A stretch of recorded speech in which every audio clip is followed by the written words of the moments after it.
In a small semi-basement apartment in Seoul, the Kim family does their best to survive. Father Ki-taek, mother Cheong-suk, daughter Ki-young, and son Ki-woo work folding pizza boxes for a very low wage and struggle to make ends meet. This makes them go as far as using their phones next to the bathroom window to be able to steal neighbors' Wi-Fi, or keeping their windows open for the fumigators, poison, smoke to enter the house and get rid of the bugs, even if they end up breathing it too. One evening, they're visited by Min Hyuk, a friend of Ki-woo's that brings them a scholar's rock from his grandfather's collection meant to be an ambulance for wealth. He also brings Ki-woo a work opportunity. Since Min Hyuk will traveling abroad soon, he wants Ki-woo to take over his tutoring of the daughter of a very rich family. Ki-woo has good English knowledge after his years in the military and trying out the university entrance exam 4 times. Ki-young can just fake his papers to pretend he's a university student, since she's good with design programs, and it's not like his employers will look at them closely. The wife is very simple-minded,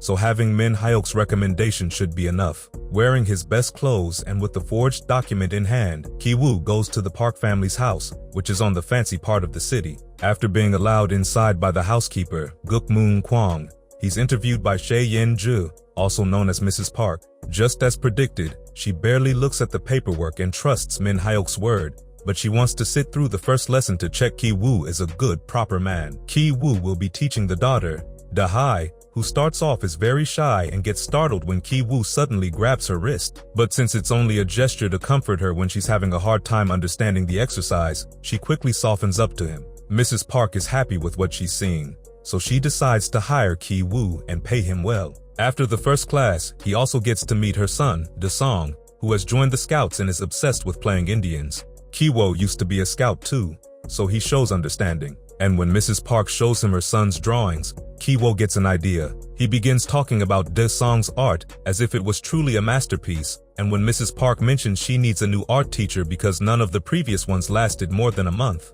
Ki-woo recommends his cousin's classmate, Jessica, a highly qualified art therapist. In truth, he's talking about his sister, who also shows up the next day for an interview while pretending to be this Jessica teacher after just having read some stuff about art therapy and psychology online. While Mrs. Park talks to her, Ki-woo tutors Da-hai, who is jealous of Ki-woo being friends with the art teacher. Ki-woo assures her he isn't interested in her.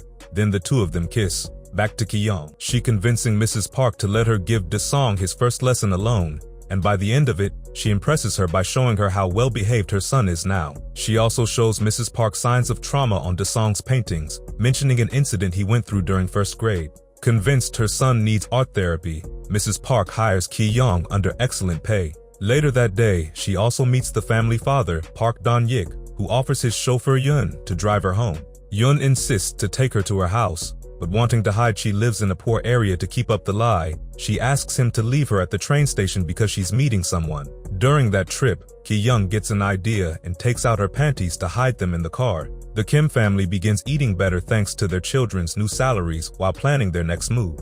Meanwhile, Mr. Park finds the panties in the car and thinks Kien has been taking lovers in the vehicle, possibly even consuming narcotics as well because no one in their right mind forgets their underwear in a car. When Ki-young leaves after class, Mrs. Park takes the chance to ask her opinion about the driver, so she tells her about how Young tried to take her home instead of the station.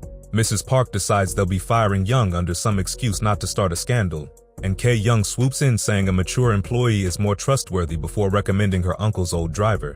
Of course, this man turns out to be K-Tech, who used to work as a driver when younger. He goes for a test drive with Mr. Park, who is impressed by his good manners and his vast knowledge of the city that doesn't need GPS to reach his location. His driving is so smooth, Mr. Park doesn't even spill his drink when the car turns, so he hires him on the spot. The last part of the plan is the most difficult one. Moon-gong is a stubborn, cunning woman that has been working in that house since it was owned by a previous family. Ki-woo learns from Da-hai that peaches are forbidden in the house because Moon-gong is allergic, so he and Ki-young begin throwing peach fuzz at her when she isn't noticing. Moon-gong ends up going to the doctor for a checkup since she doesn't believe it to be allergies, and Ki-tok is there as well as part of the plan. He takes a selfie by making Moon-gong appear in the background, then shows it to Mrs. Park while telling her he overheard Moon Kwang say she has tuberculosis. At the house, when Moon Kwang begins coughing because of the allergies, he puts some ketchup on the tissues in the trash to make it look like she had coughed up blood. Ashamed to have a sick employee in the house, Mrs. Park makes Ki-tek promise he won't tell her husband about it.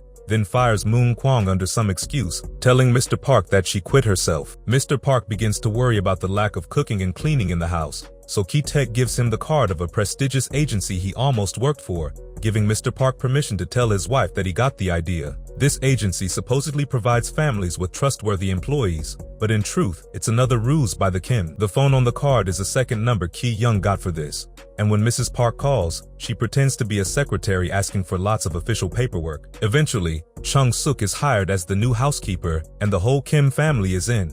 Do-song notices they all smell the same, but they realize it isn't the soap, it's the smell of their old cheap apartment. One day, the Parks leave on a camping trip and leave Chung-suk taking care of the house, so as soon as they're gone, the whole Kim family comes over to stay for a while.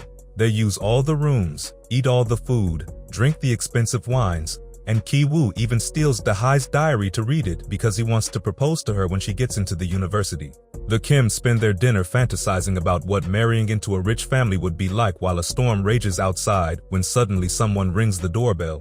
It's Moon Gong, who claims she forgot something in the basement when she was fired and left in a hurry. While her family hides, Chung-suk lets her in, but Moon Gong is taking too long down there, so Chung-suk goes to see what is going on. She finds Moon Gong trying to move a cupboard, so she helps her, revealing a door behind it that takes them to an underground bunker created by the architect and previous homeowner. Moon Gong's husband, Oh Jun-se, has been living there for years, hiding from loan sharks. Moon Gong helped him move there when the previous owner left and the house was waiting to be sold, and the Parks never learned about the bunker. Moon Kwang would go down there and sneak in some food for him when the Parks weren't looking, which explains why Mr. Park thought she ate too much. She came today because she knew the Parks would be gone, so she wanted to talk to Chung-suk alone to ask for permission for her husband to still live down there, even being willing to pay her for bringing him food. Chung-suk refuses to accept this and takes out her phone to call the police. But at that moment, her family slips off the stairs while trying to spy on them. Moon Kwang wastes no time and records them with her phone, capturing on camera the fact they call each other family names. Now, Moon Gong and her husband have control of the situation, threatening to tell the Parks of their ruse if the Kims don't do as they say. They all go upstairs where the Kims are made to crouch in a corner while Moon Gong and Jun-se enjoy the house. Moon Gong even calls them out for being pigs and making a mess in the living room because when she and her husband used the house when the Parks were gone, they would always be respectful of the architect's artful touch. While she's giving them such a speech, the Kims take the chance to tackle the couch and wrestle the couple on the ground for the phone. Ki-taek grabs Jun-se, and Ki-yang drops a bunch of peaches on Moon Kwang to knock her out, while Ki-woo takes the phone to delete the recording. Suddenly, everyone freezes when they hear the house's phone ring. Chung-suk picks it up and is shocked to hear Mrs. Park asking her to get dinner ready because they're coming back earlier since the storm made it impossible to keep up a camping trip. As soon as she hangs up, the entire family jumps into action. Chung-suk begins cooking. Ki-tae takes Jun-se to the basement and ties him up. Ki-young hides the trash under the furniture, and after taking an unconscious Moon Kwang to the basement too, Ki-woo goes upstairs to return the diary. The Parks return right at that moment, so Ki-woo hides under Da-hai's bed, and Ki-young rolls under the table. Moon Gong wakes up and tries to escape, but Chung-suk pushes her back into the basement, making her fall and hit her head. Ki-taek drags her unconscious body to where her husband is hitting his head against the light switches while following a Morse code guide. He's pinned on the wall. Since Do-song is a scout, he hopes he will see his message one day, but Ki-taek finds the idea ridiculous before tying him up to a pipe and leaving. Upstairs, while having dinner, Mrs. Park tells Chung-sok about Do-song's traumatic first-grade experience. One night, the boy sneaked into the kitchen to steal his birthday cake and saw a ghost coming from the basement who was actually Jun-se. This caused him to have convulsions and foam at the mouth, and this is why he's been going to therapy since then, and they're never home for his birthday. Meanwhile, Ki-woo is almost found under the bed by Da-hai, but luckily, she picks up her dog and doesn't look further under the bed. After the Park couple goes to their bedroom, Ki-woo and Ki-taek sneak out into the living room to find Ki-young in order to leave. But suddenly, Do-song yells and comes downstairs, so the three of them end up hiding under the table. It turns out Do-song wants to camp out in the garden under the rain, and his parents let him, deciding to sleep on the couch to keep an eye on him. Now the Kims must listen to the Parks complain about their smell and get frisky with each other.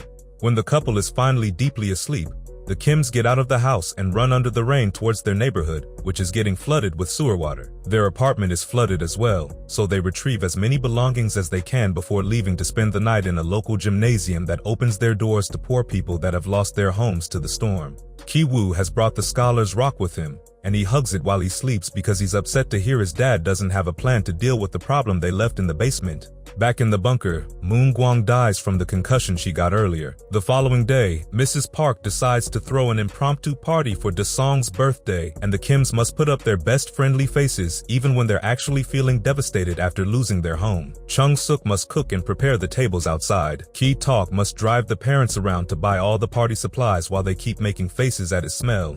And the siblings must put up their smart teacher personas since they're invited to the party as very important guests. During the party, Mr. Park and Ki-tak dress up as Indians because they're planning to make a whole act for Da-song to save his cake. After spending some time with Dae-hae, Ki-woo takes the scholar's rock and goes down to the basement where he's jumped on by Gun-se, who somehow has managed to free himself after stopping him from fleeing with a cord around Ki-woo's neck. Gun-se knocks him out with the rock, then leaves the bunker, grabbing a knife from the kitchen on his way to the garden party. Seeking to avenge Moon-gwang, Jun-se runs out and stabs Ki-young, and Da-song begins having a seizure as soon as he sees him. While Dae-hae finds Ki-woo's body and carries him out to ask for help, Ki-taek goes to check on her daughter, trying to keep a hand on her wound to stop it from bleeding. While Gun-se jumps on Chung-suk in an attempt to kill her, but she kills him with a barbecue skewer. Mr. Park doesn't care about any of his employees. He just wants to take his son to the hospital. But even during such a deadly emergency, he covers his nose while moving the body. Enraged by such a despicable act, Ki-taek takes the knife and kills Mr. Park before fleeing the scene. Weeks later, Ki-woo wakes up from brain surgery. The injury and the procedure have left his mind in a delicate state, so he can't help laughing through all the things that proceed to happen to him. Finding out his sister is dead and his father is missing, getting arrested, being put on trial for fraud, being allowed to leave on probation because of the traumatic incident that they aren't charged for because it was on self-defense. He only stops laughing when he sees the news report recording the now empty house, making everything that happened feel more real. Neither he nor his mother knows where his father is, but the detectives keep on tailing them for a while, thinking they may take them to him. Months later, after the news finally moved on to other subjects and the cops don't follow them anymore, Ki-woo goes up the mountain and spies on the Park's house, which is now occupied by a German family that bought it, because they didn't know its history there. Ki-woo realizes someone is using the lights to send a message in Morse code. It's his dad, who all this time has been hiding in the house bunker. He has buried Moon-gwang in the backyard and survives by raiding the kitchen every night. He also sends the Morse messages every day hoping his son would see them. One day back in his old apartment, he still shares with his mother, Ki-woo, writes a letter for his dad promising to work hard and get enough money to one day buy the house and reunite with him. Subscribe and leave a like for more videos like this. Thanks for watching.